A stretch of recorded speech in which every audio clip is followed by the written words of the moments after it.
চালু হওয়ার আগেই ধসে পড়ল নবনির্মিত আইসিডিএস কেন্দ্রের ছাদ। বছর চারেক আগে নিম্নমানের সামগ্রী দিয়ে ভবন তৈরির অভিযোগ ওঠায় শুরুর আগেই সেখানে শিশুদের পাঠাতে নিমরাজি হন অভিভাবকরা।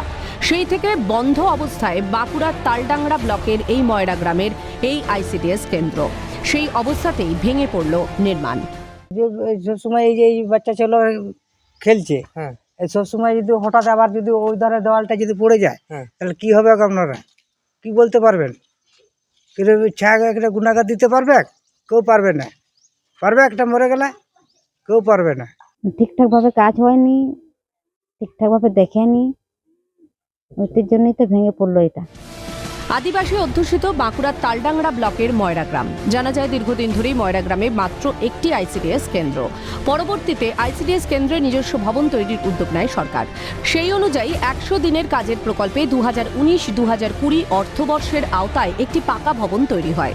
কিন্তু কাজ শুরুর সময় থেকেই এলাকার মানুষ নিম্নমানের সামগ্রী ব্যবহারের অভিযোগ তুললেও সেই অভিযোগে খুব একটা আমল দেয় না প্রশাসন।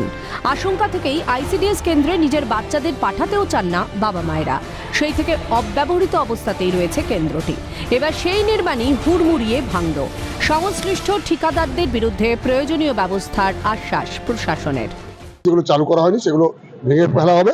তবে যে আমি যতটুকু জেনেছি যে কন্ট্রাক্টর ম্যাটেরিয়াল সাপ্লাই করেছিল, ভিডিও তাকে ইতিমধ্যে শোকজ করার চিন্তাভাবনা করেছেন, তাকে শোকজ করবে। এটা আবার নতুন করে তৈরি করার চিন্তাভাবনা হচ্ছে। ব্যাপারটা ঠিক এরকম নয়, কারণ যেহেতু এটা তো প্রশাসন স্বীকার করছে, জনপ্রতিনিধিরাও স্বীকার করছেন যে হ্যাঁ এখানে কিছু কম দামি ম্যাটেরিয়ালস এখানে দেওয়া হয়েছিল, যার জন্য বিল্ডিংটা চালু করা হয়নি। হওয়ার পর থেকে ওইভাবে রেখে দেওয়া হয়েছিল, এটা ভেঙে ফেলা হবে বলে।